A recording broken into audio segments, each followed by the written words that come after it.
Ini sekarang yang ngaku-ngaku Habib, ngaku-ngaku keturunan Rasulullah luar biasa banyak. Karena di dalam tubuh kami mengalir darah suci kakek kami Rasulullah. Tapi saya minta mereka verifikasi, buktikan nasabnya itu benar. Tapi saya, Bahar bin Smith, adalah salah satu Habib. Kalau mereka yakin nasab mereka benar, ya argumentasi dong. Pakai ilmu nasab, pakai ilmu sejarah. Karena kami para anak cucu Rasulullah yang berada di barisan, Bukan dengan caci maki, bukan dengan kebencian, tapi dengan data, dengan kitab, dengan argumentasi, dengan bukti. Ana yang duluan mau tes DNA. Jadi kalau Habib palsu ketahuan tuh kalau diperiksa. DNA Nabi kemana, DNA-nya kemana ya ikhwan? Berani nggak tes DNA? Berani nggak tes DNA? Berani nggak tes DNA? Assalamualaikum warahmatullahi wabarakatuh. Selamat pagi, salam damai sejahtera untuk kita semua. Bismillah. Yang terhormat para pimpinan organisasi keagamaan, KWI, PGI, Walubi, Matakin, PHDI, dan Permabudi, beserta jajaran pengurus harian LPOK. Selamat datang. Yang saya banggakan para pimpinan Ormas Islam, Al-Irsyad, Al-Islamiyah, Persatuan Islam, Nahdlatul Ulama, Matul Anwar, Al-Ittihadiyah, Persatuan Islam Tionghoa, IKADI, Syarikat Islam Indonesia, Al-Wasliyah, Persatuan Tarbiyah Islamiyah, Persatuan Umat Islam Az-Zikro, Himpunan Bina Mu'alaf Indonesia, Nahdlatul Wathon, Diniyah Islamiyah, dan seluruh jajaran LPUI. Para tamu undangan yang saya hormati, dunia tengah berubah. Berbagai tren neokolonialisasi bergerak dan berkembang secara masif dengan berbagai pola gerakannya. Virus ideologi radikal, intoleransi, ekstremisme, dan terorisme telah berkembang menjadi senjata efektif untuk menghancurkan kedaulatan sebuah negara. Kalau di dunia Islam dimulai dari Arab Spring, Ar-Rabi' al-Arabi, dimulai dari Tunis, kemudian Mesir, Libya, sekarang masih Suriah, dan seterusnya. Insya Allah kalau kita, selama kita masih memperkuat ukhuwah di antara kita, insya Allah Arab Spring gak akan berpengaruh untuk kita semuanya. Kalau toh ada pengaruhnya sedikit. Dengan cara membelokkan narasi sejarah dan kebudayaan, serta melakukan berbagai adu domba, kelompok intoleran dan radikal terorisme terus berusaha merebut masa depan suatu bangsa. Dengan menggunakan diksi-diksi agama yang terdistorsi dan dipolitisasi, serta dengan mengorbankan sentimen atas nama agama. Ideologi radikal, intoleransi, ekstremisme, dan terorisme bergerak merekrut dan menghegemoni para pengikutnya, baik secara terbuka maupun secara tertutup. Sejak dulu ada, zaman Nabi pun ada, maka turunlah Al-Quran, ayat Al-Quran, wal murjifuna fil madinati lalugriyannaka bihim thumma la yujawirunaka fiha illa qalila. Muhammad, wal murjifuna fil madinah, orang-orang atau kelompok yang bikin gaduh di Madinah, usir Muhammad. Jangan berkesempatan hidup bersamamu di Madinah. Sekarang kita sedang menyaksikan radikal yang berada terjadi di Bangladesh. Sampai jelas di mata dunia, di depan mata dunia, konflik antara Islam dan Hindu di sana. Presidennya Nyai Hasinah lari terbirit-birit ke India. Sudah terlalu lama juga sih jadi presiden, bosan sudah. Juga kekerasan di Inggris yang selama ini harmonis. Beberapa umat Islam menduduki jabatan penting. Pernah menjadi wali kota di London. Pernah ada dubes Inggris di Indonesia Muslim. Namanya siapa? Abdul Azim namanya. Ya. Udah 5 tahun yang lalu ya. Sekarang sedang bergejolak. Kekerasan terjadi di Inggris, terutama di London, antara umat Islam dan Muslim. Jelas pasti ada yang mengadu domba. Fenomena pembubaran Jamaah Islamiyah dan keberadaan teroris attack merupakan pertanda lahirnya babak baru penyebar luasan ideologi radikal, intoleransi, ekstremisme, dan terorisme yang bergerak masif secara terselubung dan undercover. Menurunnya indeks potensi radikalisme bukan pertanda perang terhadap gerakan dan paham radikal terorisme berakhir. Kelompok intoleran dan radikal terorisme kini tengah menyusup, bergerak senyap, dan mengkonsolidasikan kekuatannya dengan strategi infiltrasi dan akuisisi di semua sektor kehidupan sosial, ekonomi, politik, kebudayaan, kesehatan, pendidikan, pertahanan, dan keamanan. Mereka tengah berusaha merebut dan mengambil alih kepemimpinan di semua sektor dan menguasai seluruh sumber daya yang ada di negeri kita ini. Kebanyakan mereka menyusup di perguruan tinggi umum, bukan agama, bukan. ITB, IPB, ITS, Undip, yang nanti alumninya akan menduduki kedudukan penting di Telkom, PLN, Pertamina. Mereka mengkaji buku namanya Ma'alim fit Thoriq yang ditulis oleh Said Qutb, yang isinya semua yang datang dari luar Islam masuk golongan atau kategori jahiliyah. Kalau jahiliyah harus kita perangi, termasuk nasionalisme ada jahiliyah, Pancasila jahiliyah, Undang-Undang Dasar 45 jahiliyah, DPR tauhid, pemerintah ini kafir, harus kita perangi. Itu doktrin kelompok tarbiyah yang ada di mana-mana. Bahkan di pengajian-pengajian keluarga, ibu-ibu, istri-istri, polisi, tentara, di perumahan-perumahan. Bahkan mereka khutbah di kantor-kantor pemerintah, malah isinya mengkafir-kafirkan pemerintah. Padahal khutbahnya di BUMN padahal.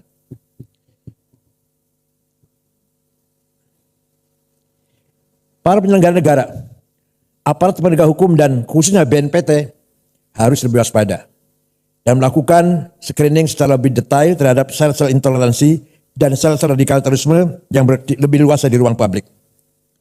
Karena sel-sel tersebut tidak lagi menunjukkan tampang garang dan bergerak secara sembunyi-sembunyi, tetapi dengan terang benderang mereka bergerak menggunakan berbagai identitas dan cover, baik sebagai politisi, polisi, tentara, pebisnis, pendidik, agamawan, atau profesi lainnya.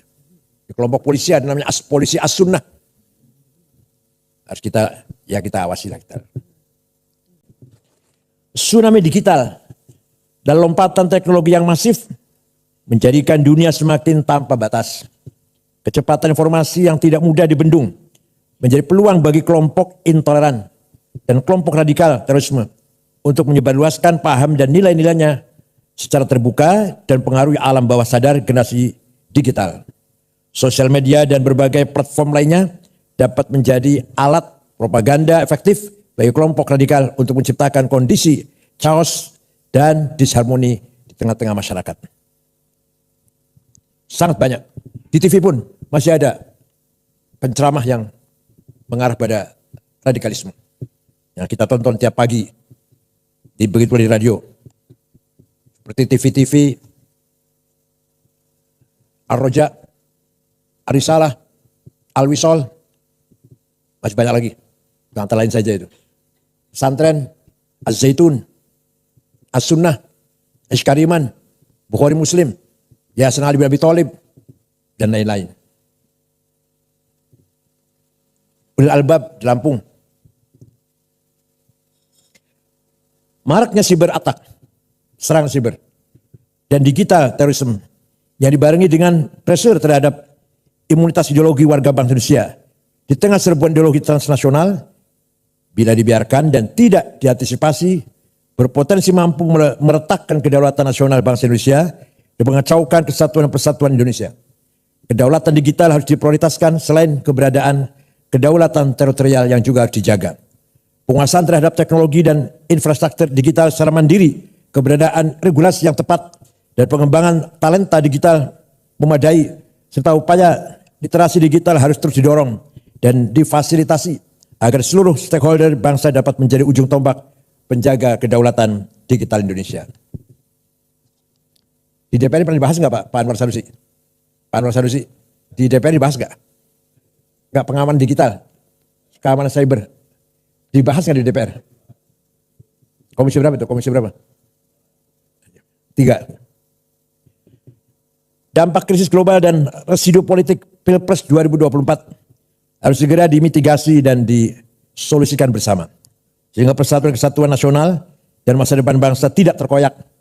Benang kusut perbedaan pandangan dan pilihan politik harus diakhiri dan rasa persaudaraan sebagai sama warga bangsa harus segera dipulihkan kembali. Memang terus terang kita malu dengan pemimpin yang non-muslim kalau kita bicara agama ya. Kita dapati pemimpin muslim yang amburadul, yang kacau balau, semrawut. Betapa kita bangga atau kita acungi jempol. Kita hormati pemimpin yang non-muslim. Seorang Perdana Menteri Belanda, siapa namanya itu? Lupa namanya. 14 tahun jadi Perdana Menteri. Setelah serah terima jabatan, pulang pakai sepeda pancal. Gak ada pengawal, gak ada yang nganter, pakai sepeda pancal. Mantan Perdana Menteri Belanda. Baru saja setelah terima jabatan dari kantor, pulang naik sepeda pancal. Beberapa pejabat yang saya tahu di Australia tanpa pengawal. Gubernur tanpa dikawal, saya pernah jumpa. Di kita yang beragama Islam, yang kaya dengan dalil ayat Quran dan hadis, 330 triliun entah kemana itu. Itu saya jumpa dengan seorang jaksa, gak usah sebut namanya. Kalau dibuka sebenarnya 1000 triliun, bukan 330. Sebenarnya 1000 triliun kerugian negara di tambang timah itu. Kalau beragama Islam adalah Arsenal Jamaah lagi. Kalau dalam bahasa Arab, muhasabah, introspeksi. Kemudian kalau kita menjumpai kegagalan, mu'atabah, blaming self. Jangan nyalakan orang lain. Kemudian ke depan, muraqabah. Tetap kita membangun optimis. Di sini dibutuhkan kelompok yang betul-betul mengawal moral bangsa. Baik dari ulama Islam maupun dari para agamawan, agama-agama yang lain. Al-Quran jelas sekali. Wala tasubbul ladzina yad'una min dunillah fa yasubbul 'adwan bighairi 'ilm. Kadzalika zayyana likulli ummatin 'amalahum. Kamu jangan mencaci maki non-muslim. Jangan mencaci maki orang yang tidak menyembah Allah. Jelas sekali Quran itu. Karena masing-masing kelompok umat mempunyai kebanggaannya masing-masing. Tidak boleh kita saling mencaci maki. Harus kita hormati. Wala tasubbul ladzina yad'una min dunillah. Jangan menghina orang yang tidak menyembah Allah.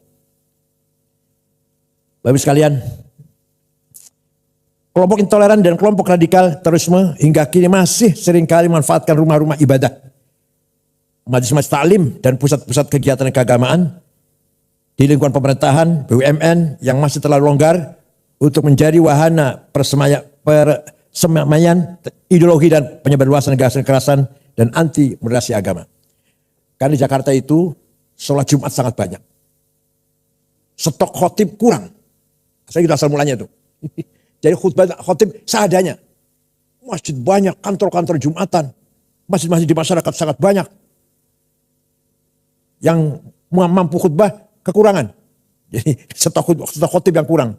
Akhirnya seadanya khotib. Asal bisa ngomong.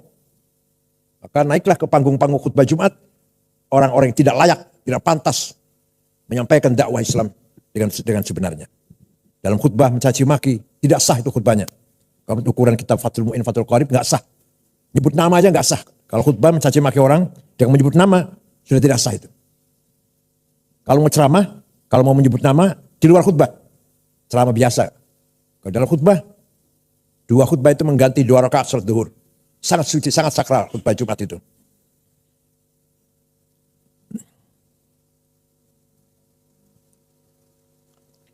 Rumah-rumah ibadah, majelis taklim dan pusat kegiatan keagamaan yang telah berhasil dikuasai oleh kelompok intoleran seringkali berubah fungsi dari yang seharusnya menjadi pusat ketaatan dan pusat peradaban yang menyebarluaskan kasih sayang, kemanusiaan dan menggerakkan kemajuan, berubah menjadi pusat penyebarluasan kebencian, kekerasan, konflik dan perpecahan. Kalau di Indonesia memang yang banyak berbuat begini yang orang Islam. Kalau di negara yang mayoritasnya Katolik, orang Katolik. Kalau di Indonesia kalau mayoritas orang Islam, copetnya orang Islam, yang korupsi orang Islam. Kalau di Filipina ya orang Katolik. Kalau di India ya orang Hindu. Kalau di Cina misalkan, ya Buddha. Kalau di Banyuwangi copetnya orang mana? Ada di Bali, copetnya orang mana? Orang Banyuwangi sih, Islam juga. Kalau di Amerika, Protestan Pak ya? Copetnya Protestan. Kalau di Indonesia mayoritas Islam, maka bajingannya juga orang Islam. Rasulullah SAW juga jauh-jauh hari telah mengingatkan kita semuanya agar jangan sampai rumah-rumah ibadah beralih fungsi menjadi fungsi yang sia-sia atau bahkan berfungsi destruktif bagi masyarakat, bangsa dan negara. Ya'ti 'alan nas zamanun yahlifuna fi masajidihim wa laysa humumuhum illa dunya. Nanti dia akan datang, akan kita lihat ada sekelompok umat Islam rajin ke masjid, tapi sebenarnya tujuan mereka bukan agama, urusan dunia, politik, harta atau lain-lain, bukan untuk ibadah. Sudah ada hadisnya itu. Fala tujalisum, jangan kamu pergauli mereka itu. Rawahu Al-Hakim. Jadi 15 abad yang lalu Nabi sudah memprediksi akan terjadi sekelompok orang rajin di masjid, tapi tujuannya bukan untuk ibadah. Virus ideologi radikal intoleransi yang bergerak masif secara terselubung dan undercover harus diberantas tuntas. Imunitas ideologi harus diperkuat. Konsensus nasional seperti kebinekaan dan spirit cinta tanah air harus terus dijaga dan dikonsolidasikan. Di Mesir, Ikhwan Muslimun radikal mencoba kudeta terhadap Presiden Jamal Nasir tahun 65. Gagal, pemimpinnya digantung, Said Qutb, Ashmawi, Zaki Muhandis, Umar Tilimsani, Hussein Hudaybi, digantung di Medan Tahrir, Tahrir Square. Ikhwan dilarang, tapi muncul lebih radikal lagi. Jamaah Takfir wal Hijrah tahun 69. Dibentuk oleh seorang bernama Syukri Ahmad Mustafa yang mengkafirkan seluruh orang. Semua orang kafir, termasuk Grand Syekh Al-Azhar. Itu yang membunuh Presiden Muhammad Anwar Sadat tahun 81, membunuh Menteri Wakaf Haji dan Wakaf Husain Adz-Dzahabi, membunuh wartawan senior Yusuf Sibai. Kemudian Husni Mubarak memberangus mereka. Ternyata tidak habis, nggak bisa habis. Kemudian mereka sembunyi di gurun-gurun Sinai, antara lain namanya Ayman Al-Zawahiri. Kemudian pergi ke Afghanistan, jumpa dengan Usama bin Laden dari Saudi, bergabung jadi satu mendirikan Al-Qaeda. Dari Mesir namanya Ayman Al-Zawahiri. Kalau ISIS didirikan oleh seorang remaja umur 22 tahun dari Jordan namanya Mus'ab Zarqawi. Yang jelas 1000% made in Tel Aviv. Kalau ISIS. Kalau Al-Qaeda enggak, bukan made in Tel Aviv. Al-Qaeda made in Afghanistan. Kalau ISIS, Mus'ab Zarqawi memang domisili di Tel Aviv, anak Jordan. Kemudian terbunuh, diganti diteruskan oleh Abu Bakar Al-Baghdadi. Yang nama aslinya Awad bin Ibrahim Al-Badri. Sudah terbunuh juga sudah. Rasulullah juga bersabda pula, "Sakhruju min did hadzal rajul qaumun yatlul Qur'an wa yujawizu halaqimahum hum syarh khalqa wal khaliqah." Akan muncul dari umatku orang yang membaca Quran tapi tidak melewati tenggorokannya, artinya tidak paham. Letterlek, hitam putih. Mereka adalah syarh khalqi, sejelek-jelek manusia, wal khaliqah, bahkan lebih jelek daripada binatang. Lastu minhum wa laysu minna. Saya tidak termasuk mereka, tidak termasuk golonganku. Rawahu Muslim. Melalui momentum izinkan LPUI dan LPOK mengajak semua pihak dan mengundang semua tim pemerintahan yang baru untuk bersama-sama menyusun roadmap pembangunan Indonesia yang melibatkan seluruh stakeholder bangsa dan membangun konsensus nasional untuk masa depan Indonesia yang lebih baik agar ke depan Blue pembangunan bukan hanya menjadi domain penyelenggara negara tapi menjadi domain semua pihak untuk kemajuan bersama. LPUI, LPOK siap menjadi konsolidator diplomasi dunia Islam di kancah internasional sekaligus menjadi orkestrator harmoni pembangunan nasional untuk kebaikan bersama. Akhirnya soliditas dan sinergitas seluruh stakeholder bangsa, state, private sector, pers, akademi dan civil society untuk memajukan kehidupan kebangsaan Indonesia harus terus disegerakan agar melahirkan irama indah dan gerakan yang harmonis bagi masa depan Indonesia yang lebih baik. Itulah yang dinamakan Madinah. Nabi Muhammad tidak pernah mendeklarkan negara agama, negara Islam, tidak pernah. Tidak pernah mendeklarkan negara Arab, negara Madinah. yang di dalamnya Muslim dan non-Muslim, Arab dan non-Arab, yang Islam pendatang dan pribumi, diberlakukan sama hak dan kewajibannya. Maka negara yang dibangun Nabi Muhammad adalah Madinah, bukan negara Islam, bukan negara Arab. Seperti Indonesia. Indonesia bukan negara agama dan bukan negara suku. Indonesia yang terdapat 6 agama, itu yang resmi. Yang tercatat Pak Catur. Yang tercatat masih banyak lagi. Agama kita ini, Darmo Gandul, Botoloco, Sambelun, Subud, Parpalin, Kaharingan, Kapitayan, Karuhunan, Sunda Wiwitan, Pedayakan. Masih banyak lagi agama, ada 200 barangkali Pak Presiden. Nyung Sewu, Jogja kata di Jogja banyak, di Jawa Tengah. Yang formal, yang resmi aja 6 agama, Islam, Katolik, Kristen, Hindu, Buddha, Konghucu. Bukan negara agama Indonesia ini. Bukan negara suku, bukan negara Jawa, Sunda, Batak, Dayak, Madura, bukan. Indonesia. Yang di dalamnya ratusan suku. Berapa? 400 ya? Lebih suku ya? 400 lebih suku dan 1000 lebih bahasa. Yang harus kita jaga bersama. Kebinekaan harus kita jaga bersama. Nabi Muhammad ketika menerima tamu Kristen Najran dihormati, kemudian Nabi mengatakan, "Qul inna au iyyakum la'ala hudan au fi dhalalim mubin." Ayo kita duduk bersama, bincang-bincang, entah aku atau Anda yang benar. Coba. Gak mengatakan saya benar kamu salah goblok, enggak gitu, enggak. Ini orang yang mengaku keturunannya ini, mulutnya kotor banget. Orang ngakunya keturunannya Nabi Muhammad. Nabi dulu, mari kita duduk bersama, ayo kita bincang-bincang. Inna kami au iyyakum atau Anda, atau inna au iyyakum kami atau Anda la'ala hudan yang benar, au fi dhalalim mubin atau yang tidak benar. Ayo kita ngomong-ngomong. Itulah sikap Nabi Muhammad ketika menerima tamu Nasrani Najran. Dan ketika Raja Ethiopia Najasyi meninggal dunia beragama ortodok, Nabi Muhammad salat gaib, mengajak para sahabatnya salat gaib, menyalati kematian Raja Ethiopia yang ortodok. Ketika ada jenazah lewat, Nabi berdiri. Sahabat mengasih tahu, itu jenazah Yahudi Rasulullah. Iya, saya tahu. Itu yang lewat ini jenazah Yahudi, saya tahu. Tapi mari kita hormati orang yang akan menghadap Tuhan. Itulah contoh-contoh yang sangat luar biasa dari akhlak yang mulia dari Rasulullah SAW. Kenapa kita umatnya amburadul, carut marut, gak karu-karuan. Terutama di Indonesia ini, yang jauh dari nilai-nilai akhlak Rasulullah SAW. Bahkan yang mengaku keturunannya, mulutnya kotor, caci maki sana sini. Saya mengatakan, satu orang Habib yang bodoh, lebih mulia daripada 70 kiai orang Jawa. Itu kan ngomong gak benar itu. Habib walaupun zina, walaupun minum arak, pasti masuk surga. Ini, walhasil mereka ini menganggap diri mereka super. Kiai-kiai Jawa yang bukan Habib di bawah mereka. Ini bertentangan dengan Quran dan bertentangan dengan Rasulullah sendiri. Inna akramakum indallahi atqakum. Yang mulia di mata Allah adalah yang paling bertakwa. Tidak pandang turunan siapa. Saya kira itu, mohon maaf kalau terlalu panjang. Mudah-mudahan pertemuan ini menambahkan khazanah perbendaraan peradaban kita. Syukran wa dumtum fil khair barakati wan najah. Wallahu a'lam bishawab. Wassalamualaikum warahmatullahi wabarakatuh.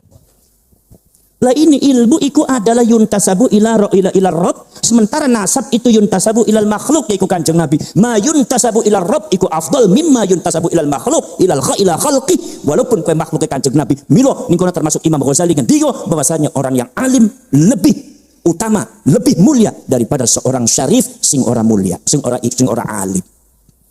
Jadi pendapatnya Bu Alwi Habib Cilacap salah niku, ojo dituruti niku. Habib tong Cilacap ngomong sembarangan. Oh Habib siji itu lebih utama daripada 70 orang kiai. Nah Habibnya marep nyong kamplong nyong. Macem-macem menyalahi aturan. Nggih napa mboten? Wong sing jenenge gula iku manis kok gula asam sing pripun sampean. Nggih napa mboten? Para sedherek para sedulur sedaya mawon. Mila ilmu niku adalah saka Gusti Allah. Nek Gusti Allah Ta'ala ngendika niku alim ya alim. Nek Gusti Allah Ta'ala boten niku alim ya boten alim. Boten sedaya tiyang sing mondok teng pesantren pinter niku wangsul teng kampung dados kiai boten. Kadang-kadang niki tiyang teng pesantrennya alim, tapi lho kok wangsul kon dulu teng griya kok boten dados kiai. Tapi wonten tiyang sing biasa-biasa mawon, tapi dugi teng griya kok malah dados kiai. Niku hak min huquqillah niku termasuk hak Gusti Allah, ojo dihasudi. Nek dihasudi berarti Yahudi. Jadi yang kersumama koncone sampean mondok teng Buntet, mondok teng Lirboyo, mung setahun, mung teng Cicilacape dados Kiai Ageng, sementara panjenengan mondok 15 tahun ora dadi kiai, sampean ora usah protes, ora usah ngelek-elek kuwi bocah lagi mondok teng setahun, nyong 15 tahun, berarti sampean ku Yahudi, sampean lok protes marang hak Gusti Allah yang Yahudi niku. Mungkin apa mboten? Lah syukur nek ngaku dewek ya syukur. Nggih, Pak? Mukjizat. Lah mukjizat menika para syarek para rawuh para sedulur sedaya mawon, asale saka napa? Asale saka Jauharatun Nubuwah. Jauharatun Nubuwah iku asale saka napa? Asale saka khususiyatun nubuwah. Khususiyatun nubuwah niku asale saka sapa? Saka Gusti Allah khusus ngangge nabi, ngangge rasul. Maka dari itu kalau seumpama ada orang yang mengaku dirinya mendapatkan mukjizat, berarti sama orang itu mengaku dirinya mendapatkan Jauharatun Nubuwah. Kalau orang mengaku dirinya mendapatkan Jauharatun Nubuwah, berarti sama dengan orang itu mengaku dirinya mendapatkan khususiyatun nubuwah. Nek wong ngaku angsal khususiyatun nubuwah sama dengan mengaku dirinya jadi nabi ba'da Rasulillah sallallahu alaihi wasallam, dan itu enggak boleh. Mereka Al-Imam Mbah Hasyim Asy'ari, Imamun Nahdliyin, Mbah Hasyim Asy'ari ngendika, sapa sing ngaku-ngaku dheweke bisa mi'raj ning ngarepane Gusti Allah, ngobrol kali Gusti Allah, faqad kafara. Kenapa? Karena mi'raj mukalarang ngobrol kali Gusti Allah itu tidak bisa dilakukan oleh siapapun kecuali seorang nabi sing angsal mukjizat saka khususiyatun nubuwah. Selain nabi ora bisa. Paham? Lah miko tengriki mana para rasul. Kalau seumpama ada cacat, seumpama Al Habib Muhammad bin Ali Ba'alwi sing disebut ning sampean Fakih Muqaddam ngomongaken bisa mi'raj ning langit ning Gusti Allah sampai 70 kali ngungkuli Kanjeng Nabi. Ini adalah kizbun wa buhtan bal kufrum mubin. Ini adalah kekufuran yang tidak bisa ditolerir oleh siapapun, khususnya wong NU. NU ne pengurusnya ora wani, mulane PBNU gelut bae. Wis kowe akibat kowe sampean ora wanian. Kualat marang wali songo, kualat marang para ulama, para lurun basim kan bakolil. Karena apa lu sampean ono kebatilan kok ora wani. Ora usah dadi pengurus NU sampean. Kira-kira Jatman mantun kok mboten niku. Nek jika sing tampangnya ta meragukan iki. Kudu ketapek len ilmune diwaos len nggih, kitab-kitab dipun waos nggih. Para syarek para para sedulur sedaya mawon ngoten. Lamun panjenengan kabeh kudu ditingali para syarek para sedulur sedaya mawon. Kitab Ghayatul Qasdi wal Murad fi Manaqibil Habib Abdullah bin Alwi Al-Haddad ngendika para syarek para rasul wa qala Al-Habib Abdullah bin Alwi Al-Haddad inni wa wudi'a li lil mi'raj bi Masjidil Hujairah. Gusti Allah menyediakan masjid untuk saya mi'raj di Masjid Hujairah. Wa husila li syaqqus sadri di Masjid Bani Alwi, dan saya juga dibelah dadanya di Masjid Bani Alwi. Cerita ini adalah cerita mukjizat Kanjeng Nabi dipun tempelaken dumateng Bani Alwi.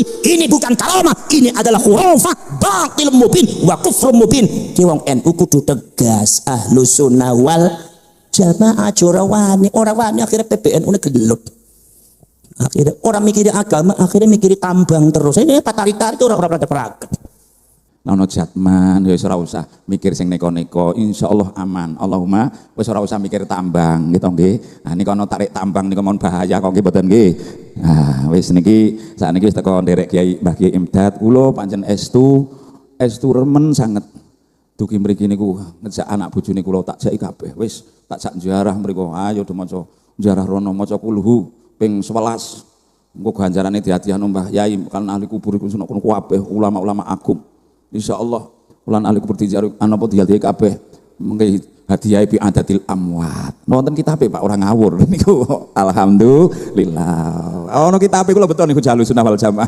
Niki nggih. Mangke kula sakniki niki ngati-ati tak tulisi to. Balik dibuli kula repot niki. Lah nggih, wah niki masih masuk YouTube kok masalah nggih. Kadang-kadang dibuli ora krasa niku. Mulai kula ngantos sanget niki. Lah niku kula wau matur kitab niku ingkang ngendikaken almarhum wal mafulah Mbah Kiai Fuad Hasyim. Tahun pinten kula tesih teng Mbah Harwan tahun 78 mriki kula. Nggih tesih panjenengane nek tindak-tindak nek ngisi ngaji cok kersa ngangge kageman lengan cekak celananan necis niku. Seneng kula niku nggih wekdal niku. Kula tesih alit niku. Remen seneng. Terus memang ngaji niku pancen sekeco. Diangkat derajate dening Gusti Allah. Ning nek ora iso ngaji kok malah mimpin wong sing iso ngaji niki nggih rusak, Pak. Fasadun kabirun alimun mutahattik wa akbaru min hujahilun mutanassik. Nek ora iso kok ora iso wae. Nggih mboten nggih. Nah, nggih Wong gendeng gawe main piyul kok dipercaya ya ngombro-ngombro. Nyun sewu lho nggih. Nyun sewu wong kula niku nggih menangi. Kula niku nggih umure nggih rada niki nggih wong kelahiran 63 niku tahun nggih nggih pun roh ling main piyul kuwi weruh. Roh kabeh main piyul do jogetan niku weruh kula Alwi Abdullah Segaf, Umar bin Syahab niku nggih pengene kula piye anu-anu. Ndak tahun 70-an niku kabeh dereng payu, Pak. Dereng payu. Lho bareng iso muncul-muncul bareng reformasi payu kok malah ngidak-idak sing nggih. Nggih mboten nggih. Lah ngasih napa sanad berjanji sanad sanad tahlil, sanad niki di napa komplikasi kalian Mbak Lawi kabeh. Iki arepe ya kepiye? Malah wingi kula roh tulisan penemu tahlil pertama kali adalah Al Habib Al Qutub Asy-Syahir Abdullah bin Alwi Al Haddad. Oh dasmu ngono aku. Percaya mboten? Wah, derek kula mawon nggih. Kuwi berarti Said Ja'far bin Hasan bin Abdul Karim Al-Barzanji. Dadi nyebut-nyebut wali Jawa aja isin nek iso nggih syair-syair terutama sing ana sanad-sanate tahlil yang ditamel syair niku gurune kula men gampil. Allahumma niku 70 hari sebelum wafat mun nyatet-nyatet ngaten menika. Kula tak eling-eling niku santene Syekh Yasin bin Isa Al-Fadani Al-Maki niku nggih masyaallah dieling-eling aja isin titik malah fakil muqaddam ngendi batin ndasmu ngono gitu nggih wong ora kenal kok gitu Abdullah Satori nggih mboten nek Tori kok Satori ayo tak pasrah Satori bagi Imam Abdullah Satori mah fakil muqaddam bonyok kowe nggih mboten nggih aja malah Alwi Al Haddad Ratibe ya Ratibu Rifai sing asli nggih mboten. Nah, kalau ingin aja sampun kita aturaken mugi barokah Allahumma ditambah-tambahi kalayan napa menika kalayan ulama-ulama ingkang saged kita dereki wong ora ana wonge ora jelas napa kentang kimpule kok dikhodara-khadrahi niku pripun nggih mboten. Lah padane nggih mboten. Lah nika malah KRT sumo di napa diningkrat malah dadi bin napa nika nggih to nggih. Lah nggih melas Pak melas sakniki zaman kaya ngeten iki. Ya menyang iblis pinter Pak nggih. Alung wong sing jabatane ndek-ndek lah nggih to nggih wis teko kecamatan lah. Kula man mboten dados menapa alhamdulillah niku tak syukuri alhamdulillah. Kula wis mboten remen ngoten niku tak mendel mawon lah nggih. Repot Pak. Nggih bentino niku luka-luka mawon nggih isane nggih nyawang wong ngeten mawon nggih. Di wingi ajeng anu nggih kula mboten mampu kula mboten mampu. No NU niku pancen kudu ikhlas tenan. Alimon era ikhlas hancur mumur nggih mboten. Hancur tenan niku ikhlas. Nggih anu dadi anu mawon meneh jatman tak dongakake mugi-mugi ikhlas Allahumma teko nderek Mbah Kiai mawon teko cium tangan ya cium tangan khidmah Kiai niku insyaallah gampang dadi kiai Pak anake yo gampang dadi kiai Pak zaman Mbah Sutopo sejarah Pak bisi ana Khalil Bisri njarano mbahku jenenge Sutopo ya ora ngopo-ngopo duwe anak jenenge Bisri ning Mbah Sutopo ki anjen rajin hormat kiai anake dadi kiai ning derek Habib ora kira dadi Habib nggih mboten lah nggih mboten lah mulane kena-kena niki geduk-geduk niki muga-muga dadi bunyai kabeh Allahumma keberkahan saestu nggih kula wis mujekaken wong-wong wedok menika annisa imatul bilad wong wadon niku dadi cagake negara mugi-mugi dok sregep le ngaji lan kathah manfaatan pun lan kathah anggenipun tabarukan dateng Mbah Kiai insyaallah selamat dunyane selamat akhirate Allahumma dadi nek pondok niku nggih insyaallah sing sabar anjen durung mangsane apa-apa nek durung mangsane niku aja riyin aja sik anjen ana mangsane ku nek wis ana mangsane insyaallah enak yo enak kepenak Allahumma